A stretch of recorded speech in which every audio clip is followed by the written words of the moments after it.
ఇక్కడ నిలబెట్టిన దేవదేవుడికి వందనాలండి. మరి ప్రవాణికి చిన్నారానికి ఎర్రబాబానికి వందనాలండి. కురుషి మీ అందరికి వందనాలు. మరి దేవుడు ఇంత గొప్ప అవకాశం ఇచ్చినందుకు నేను దేవుడిని ఎంతో శుద్ధిస్తున్నానండి. వాక్యంలోకి వెళ్ళినప్పుడు చిన్న ప్రార్థన చేసుకొచ్చండి. పరిశుద్ధుడా పరిశుద్ధుడా పరిశుద్ధుడా మహోన్నతుడా సర్వాధికారి, నీకే వందనాలు, నీకే స్తుతులు ప్రభువా. నేను వెన్నిక లేని వాడిని నన్ను నిలబెట్టినందుకు నీకే వందనాలు స్తోత్రాలు తండ్రి. మాట్లాడేవాడు నేను కాదు ప్రభు, మాట్లాడేవాడు నీవు ప్రభు. నువ్వు నాతో మాట్లాడించునని నీకు వందనాలు తండ్రి. నేను మాట్లాడే ప్రతి మాటలో కూడా మీరు ఉండండి ప్రభు, మీకు వందనాలు తండ్రి. నీ నామానికి మహిమ పొందుకోవాలా, నీ నామానికి ఘనత పొందుకోవాలి ప్రభు. మీరు నన్ను బలపరుచు నడిపించినైనా ఈ వాక్యం వినేవాళ్ళు కాకుండా నన్ను కూడా ఈ వాక్యం ద్వారా నేను బలపడేలా నాకు సహాయం ఇచ్చేతండి. కేవలం ప్రభు ఖాళీ కొండలు తెచ్చాం, ఇవాళ మమ్మల్ని నిండు కొండలతో మమ్మల్ని పంపించమని, నీ ఆత్మతో మమ్మల్ని నింపమని ప్రభువైన యేసుక్రీస్తునామములో అడుగుతున్నాం పరమ తండ్రి, ఆమేన్. హల్లెలూయా. 2 తిమోతి పత్రిక 4వ అధ్యాయము 2వ వచనం. వాక్యము ప్రకటించుము, సమయమందును అసమయమందును ప్రయాసపడము. చాలా తమ్ముడు, వాక్యమనే సమయం లేనప్పుడు కూడా ప్రకటించమంటున్నాడని దేవుడు. అంటే దేవుడు మనకు వాక్యం చెప్పమని సమయం ఇస్తాడు. అంటే ఆ సమయాన్ని మనం నిలబెట్టుకోం చాలాసార్లు కూడా. అంటే ఒక మనిషికి సువార్త చెప్పలేని బిజీగా మనం అయిపోయాం. అంటే నిజంగా అందాక మనం ఒకసారి మనం ఆలోచిస్తే ఒకటి లోక సంబంధమైన ఏట్ల కోసమైనా సరే మనం ప్రయాస పడుతున్నాము, కానీ దేవుడి సువార్త చెప్పుదగ్గి మనం ప్రయాస పడలేకపోతున్నాం. దేవుడి సువార్త చెప్పుదగ్గి మనం ఆలోచించలేకపోతున్నాం. దేవుడి విషయంలో దేవుడు నిన్ను నన్ను ఎందుకు పుట్టించాడంటే దేవుడి సువార్త ప్రకటించమనే. అంటే ఆ రాజ్యంలో మనం అందరం వెళ్ళిపోతాం కాదు, మనతో పాటు అనేక మందిని నడిపించాలి. అంటే అలాంటి స్థితిగా మనం జీవించాలి. దేవుడు మనల్ని ఎందుకు పుట్టిస్తున్నాడని, ఎందుకు మనం జీవిస్తున్నాడంటే మన సువార్త ప్రకటించే వాళ్ళం ఉండాలి. చాలా మంది సువార్త ప్రకటించడానికి సమయం ఉన్నప్పుడు కూడా దేవుడు సువార్త ప్రకటించడం, అలాగే సమయం లేనప్పుడు కూడా దేవుడు సువార్త ప్రకటించమంటున్నాడండి. అంటే ఇప్పుడు ఏదైనా నేను పనికి వెళ్ళాను, ఆ పనికన్నా నాకు సువార్త ప్రకటించడానికి ఇబ్బందిగా ఉంటుంది, అయినా నన్ను సువార్త ప్రకటించమంటున్నాడండి దేవుడు. మిమ్మల్ని అయినా నన్నైనా సరే మనం ఎంత బిజీగా ఉన్నా కానీ అక్కడ సువార్త మనం ప్రకటించే స్థితిలో లేకుండా సువార్తను ప్రకటించమంటున్నాడండి దేవుడు. అంటే సమయం అందు సువార్త ప్రకటించమన్నాడు, సమయం లేనప్పుడు కూడా దేవుడు సువార్త ప్రకటించమంటున్నాడండి. మరి మీరైనా నేనైనా కానీ సువార్త ప్రకటించే వాళ్ళు ఉంటున్నామా? సమయం అందు సువార్తను ప్రకటిస్తున్నామా? సమయం లేనప్పుడు దేవుడు సువార్త ప్రకటిస్తున్నామా? ఒకసారి మనం ఆలోచించాలని దేవుడు విషయం. అంటే అపొస్తలుడైన పౌలు గారు సువార్తను ఎలా ప్రకటించారు చూడండి ఒకసారి. మరి అలాంటి రోషం కలిగి మనలో ఉందా? అలాంటి బాధ్యత కలిగి మనకు ఉందా ఏదైనా? అంటే లోక సంబంధమైన ఏదైనా మనం ఒకళ్ళ పక్క మనం షేర్ చేసుకుంటున్నాం తప్ప ప్రభు నన్ను రక్షించాడు, ప్రభు నన్ను కాపాడ్డాడు, ప్రభు నన్ను బలపరిచాడు, ఈ వాక్యం ద్వారా నన్ను మార్చాడని మనం చెప్పలేకపోతున్నామండి. ఇప్పుడు ఎదుటి వారితో ఎవరికైనా సరే మన ఫ్రెండ్స్ ఉన్నారు, మన స్నేహితులు, మన బంధువులు ఉన్నారు, వాళ్ళతో అవసరం లేని మాట్లాడుతున్నాం తప్ప సువార్త కోసం ఒక్క మాటైనా మాట్లాడము మనం ఎప్పుడైనా సరే. చాలా మంది యవనస్తులను జ్ఞాపకం చేసుకుంటారు. ఇప్పుడు సువార్త ప్రకటించే వాళ్ళు చాలా మంది ఉన్నారు. సువార్త తెలిసి కూడా వాళ్ళు ఏం చేస్తారంటే సువార్త ప్రకటించడం, ఎక్కడ లేని అవసరాలు లేని మాట్లాడతారు.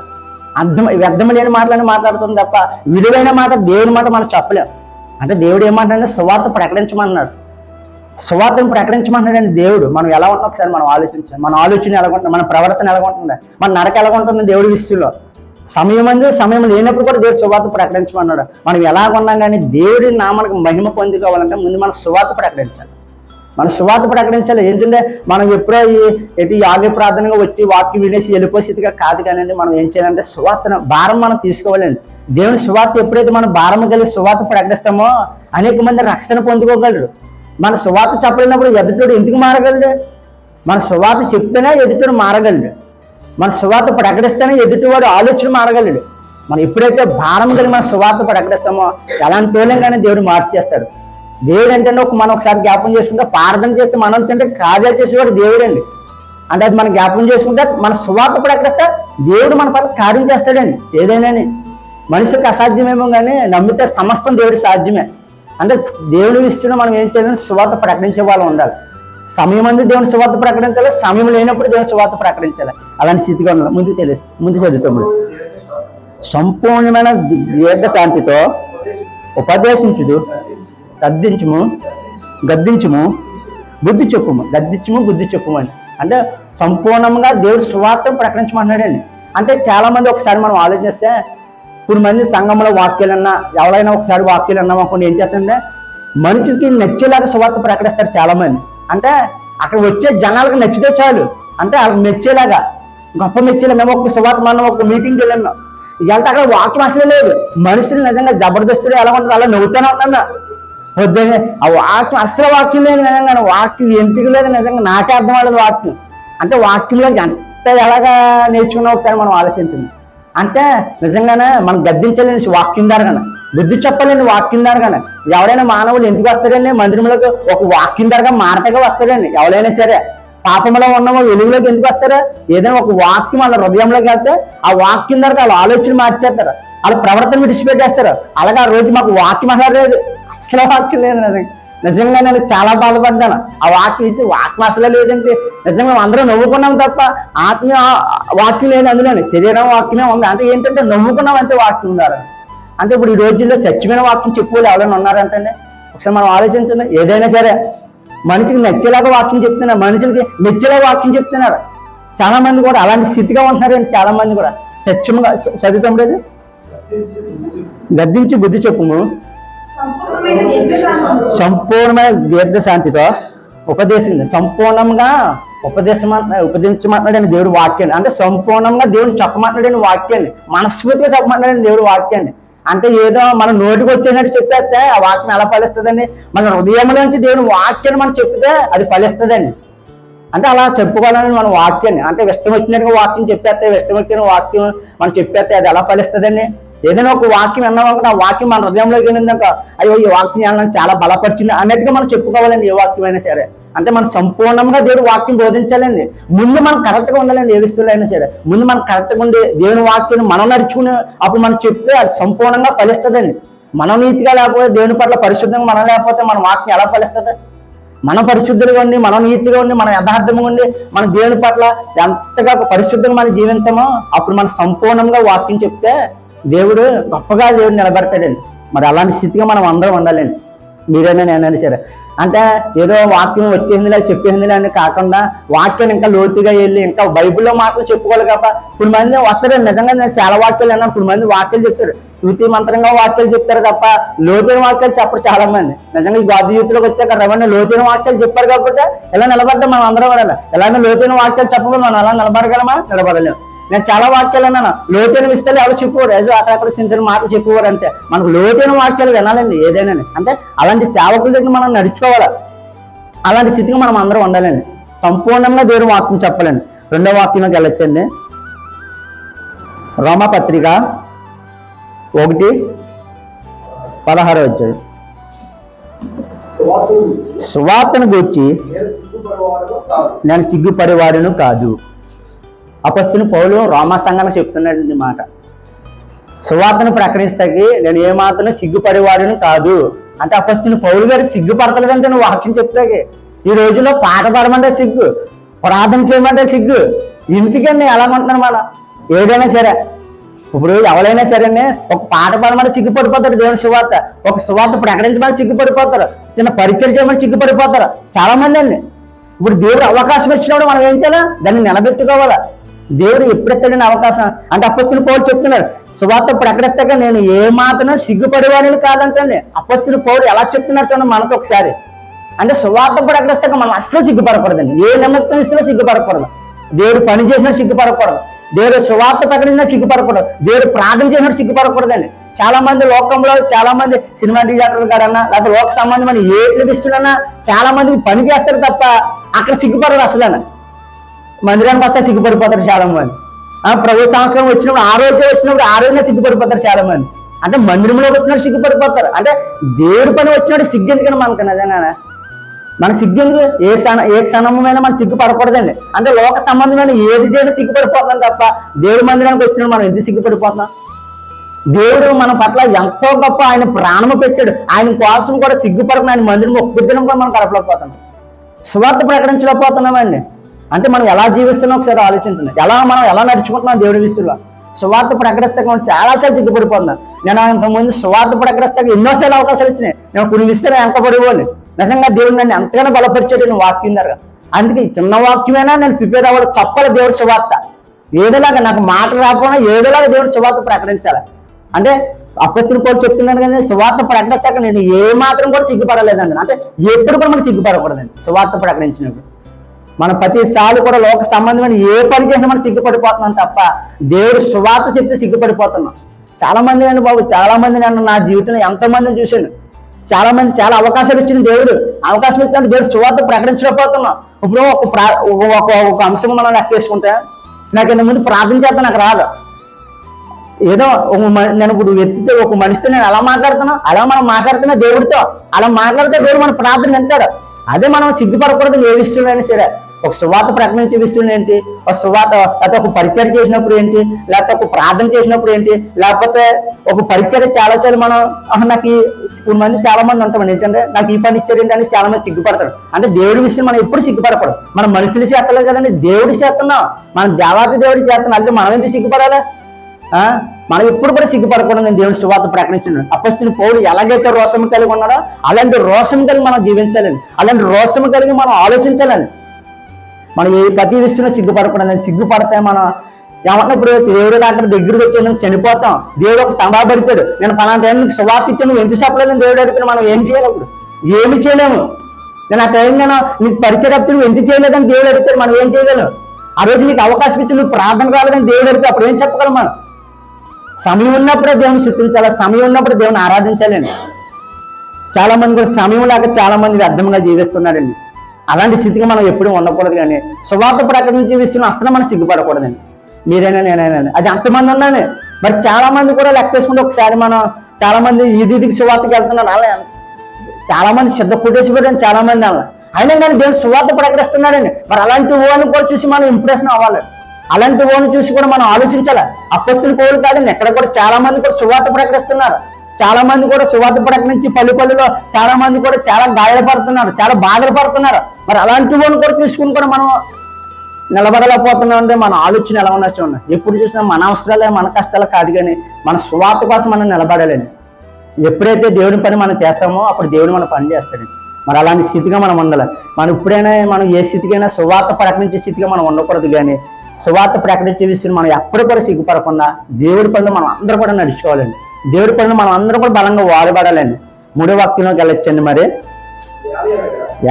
ఏలే అనగా నమ్ము ప్రతి వారికి, మొదట యూదులకి, క్రీస్తు దేశస్తులకి రక్షణ కలుగు చేసినప్పుడు అది దేవుడి శక్తి ఉంది. అంటే రక్షణ తెచ్చినందుకు అది దేవుడే శక్తి ఉందండి. అంటే దేవుడి శక్తితో నడిపిస్తాను అంటున్నాడండి, రక్షణ ఇస్తాను అంటున్నాడండి దేవుడు నిత్యరాజ్యంలోకి.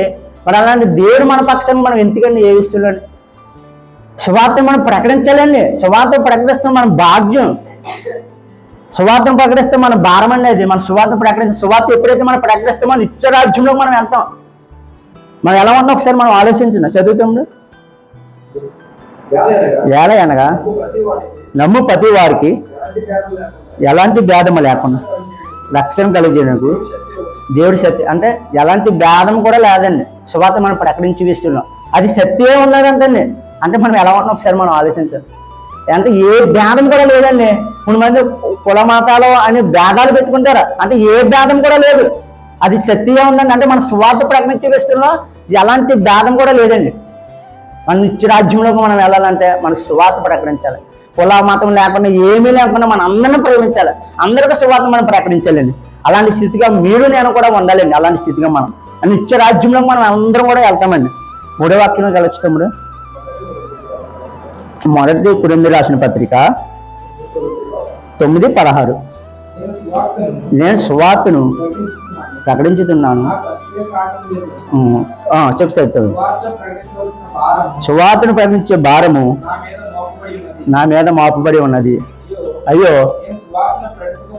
నేను సువార్తను ప్రకటించడం వల్ల నాకు శ్రమ. ఫస్ట్ చేద్దాము. నేను సువార్తను ప్రకటిస్తున్నాను. చాలుతుంది. సువార్తను ప్రకటిస్తాక ఏ అతిశయం లేదు. అంటే చాలా మంది గర్వం, నాకు ఆ ఎంతస్తున్నాయి ఈ ఎంతస్తున్నాయి, నాకు అన్ని కోట్లు ఇన్ని కోట్లు అని గర్వంతో ఉంటాడని చాలా మంది సువార్త ప్రకటించే విషయంలో.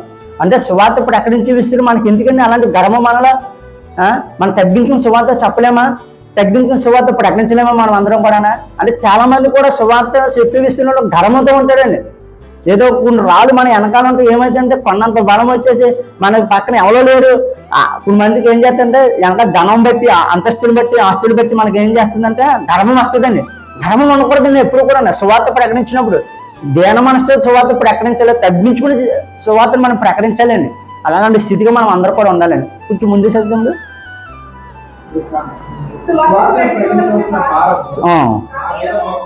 చాలు. సువార్త ప్రకటించే భారము మన మీద మోసి ఉన్నదండి. అంటే సువార్త ప్రకటించే భారము మన మీద మోసి ఉన్నదండి. అంటే సువార్త మనం ప్రకటించే వాళ్ళు ఉండాలి. దేవుడు మనకు భారం ఇచ్చారు కదండి, సువార్త ప్రకటించమని. మనం ఎందుకు ప్రకటించలేకపోతున్నాం సువార్తనే? భారము మన మీద ఇచ్చారు కనుక మన సువార్త ప్రకటించాలండి. మీరైనా నేనైనా సరే చాలా మంది కూడా భారము యేసుక్రీస్తు వారు 12 మంది శిష్యులకి ఎందుకు ఇచ్చారండి భారం? సువార్త ప్రకటించారు కాబట్టి, వాళ్ళు ప్రకటించారు కాబట్టి ఇప్పుడు మనకు వచ్చిందండి సువార్తనే. ఇప్పుడు మనం ఏం చేయాలండి? ఆ భారము మనము మోసుకుని సువార్తను ప్రకటించాలండి. మీరైనా నేనైనా సరే సువార్తను ప్రకటించే భారము దేవుడు మనకి ఇచ్చాడండి. మనం అందరూ కూడా సువార్తను ప్రకటించాలండి. భారము కలిగి సువార్తను ప్రకటించాలండి. ఎన్నో సమస్యలు వచ్చినాయి, ఎన్నో ఇబ్బందులు వచ్చినాయి, ఎన్నో కష్టాలు వచ్చినాయి, నేను సువార్తను ప్రకటించలేను, నేను వెనక్కి వెళ్ళిపోతామని స్థితికి మనం ఉండకూడదండి. మనం ఎప్పుడు ఎలా ఉండాలండి? సువార్తను ప్రకటించే భారం కలిగి సువార్తను ప్రకటించాలండి. ఆ రోజులో అపొస్తలుడైన పౌలు సువార్త భారం కలిగి సువార్తను ప్రకటించారు కాబట్టి చాలా మంది కూడా రక్షణ పొందుకున్నారు, అనేక మంది క్రీస్తులకు మారానండి. అలాగే మనం ఏం చేయాలంటే భారం కలిగి సువార్తను ప్రకటించాలండి. మీరైనా నేనైనా సరే. ఇప్పుడు ముందు చదువుతాము. అయ్యో నేను సువార్తను ప్రకటించకపోతే శ్రమ. అంటే సువార్తను ప్రకటించడానికి శ్రమ అంటండి. అపొస్తలుడైన పౌలు గారు చెప్తున్నారండి మనకి. అంటే సువార్తను ప్రకటించి మనం శ్రమ అంటండి. అంటే మనం ఏం చేయాలి? ప్రతిరోజు సువార్తను ప్రకటించాలి. అంటే భారం కలిగి సువార్తను ప్రకటించాలండి. అంటే సువార్తను ప్రకటించడానికి భారం అంటండి. అయితే మనకు ఇప్పుడు దాకా ఎందుకు సమస్యలు వస్తున్నాయి, ఎందుకు మనకి ఇంత ఇబ్బందులు వస్తున్నాయి అంటే సువార్త ప్రకటిస్తలేదేమో. అంటే సువార్త ప్రకటిస్తేనే మనకి శ్రమ ఉండదండి. అపొస్తలుడైన పౌలు గారు చెప్తున్నారు ఇలా మనకి. ఇంతకుముందు నేను సువార్త ప్రకటించిన నిజంగా దేవుడి విషయంలో నేను ఈ సువార్త విషయంలో అయితే నేను ఇంతకుముందు సువార్త ప్రకటించే విషయంలో బలంగా ఉండేవాడిని. ఈ మధ్యకాలంలో నేను సువార్త విషయంలో వెనకపడ్డాను. నిజంగా ఈ వాక్యం నాకు జ్ఞాపకం వచ్చింది మాట. ఇదేంటి నాకు ఈ మధ్య సమస్య అంటే ఆ రోజు నేను సువార్త ప్రకటించినప్పుడు ఏ సమస్యలు వచ్చేవి కాదు, ఏ ఇబ్బందులు వచ్చేవి కాదు. అంటే ఆ వాక్యం అంతా అలాగే నన్ను బలపరిచిందండి. అంటే సువార్త ప్రకటించకపోతే మనకు శ్రమ అంటండి. మనం ఎప్పుడు కూడా మనం ఈ దేవుడి విషయంలో సువార్త ప్రకటించే వాళ్ళం ఉండాలి, సువార్తను బోధించే వాళ్ళు మనం ఉండాలి, సువార్తను భారము కలిగి మనం చెప్పే వాళ్ళం ఉండాలండి. కొద్ది ముందు చదువుతాము. సువార్త నేను ఇష్టపడి చేసిన వదల నాకు జీతము దొరుకును. అంటే సువార్తనే ఇష్టపడి మనం చెయ్యాలండి. అప్పుడు మనకు జీతం దొరుకుతుంది. జీతం ఏదండి? పరలోకం అండి. అంటే ఈ భూలోకంలో చాలా మంది కూడా ఈ జీతం అనుకుంటారేమో, కానీ ఈ జీతం కాదండి. పరలోకంలో మనకు దేవుడు ఒక జీతం ఇస్తున్నాడండి. పరలోకంలో మనకు ఒక భాగ్యం ఇస్తున్నాడండి దేవుడు. అంటే సువార్త మన ఇష్టపూర్వకంగా చేయాలండి దేవుని సువార్త. ఎప్పుడైతే మనం ఇష్టంగా చేస్తామో దేవుని సువార్త, మన పరలోకంలో దేవుడు మనకు స్థలం ఇస్తానంటున్నాడండి.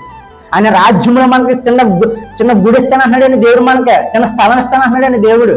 మనం ఎప్పుడైతే ఈ భూస్వామ్యమైన వాటి కోసం దేనికోసం మనం కాదు, కానీ మనం పరలోకం కోసం మనం ఉండాలండి. మనం ఎప్పుడైతే మనస్ఫూర్తిగా ఇష్టపూర్వకంగా మనం దేవుని సువార్త మనం చెప్తామో దేవుని నిత్య రాజ్యంలోకి మనం నడిపిస్తానంటున్నాడు. ఏదో చాలా విషయాలు మనం ఇష్టపూర్వకంగా లేకుండా ఏదో చెప్పేమన్నా 2 మాట్లాడిన స్థితిగా కాదు, కానీ ఇష్టపూర్వకంగా దేవుని సువార్త మనం ప్రకటిస్తే ఆయన నిత్య రాజ్యంలోకి దేవుడు మనం నడిపిస్తానంటున్నాడు, బలపరుస్తానంటున్నాడు. మరి మీరైనా నేనైనా సరే దేవుని సువార్త ఇష్టముగా మనం ప్రకటించే వాళ్ళం ఉండాలి. నిత్య రాజ్యంలో మనం అందరం ఉండాలి. అనేక మంది నిత్య రాజ్యంలో మనం అందరం నడిపించాలని మరి వాక్యం నాడు దేవుడు మనతో మాట్లాడుతున్నాడు. మరి ఈ వాక్యం మన హృదయంలో ఫలించిన గాక ఆమేన్. ప్రార్థన చేసుకొచ్చాను. పరిశుద్ధుడా పరిశుద్ధుడా పరిశుద్ధుడా మహోన్నతుడా సర్వాధికారి నీకే వందనాలు, నీకే స్తుతులు ప్రభా.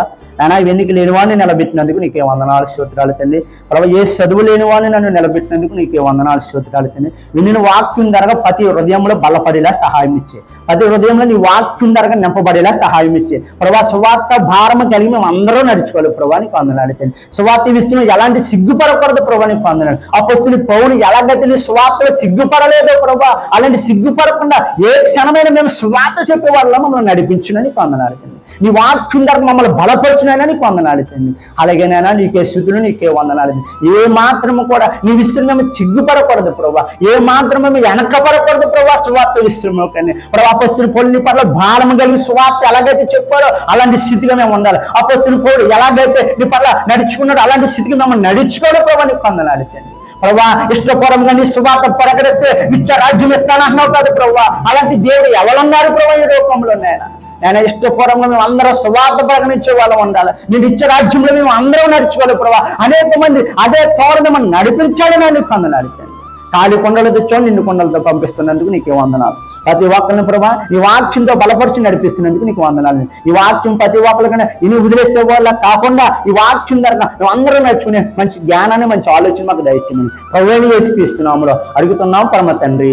ఆమేన్.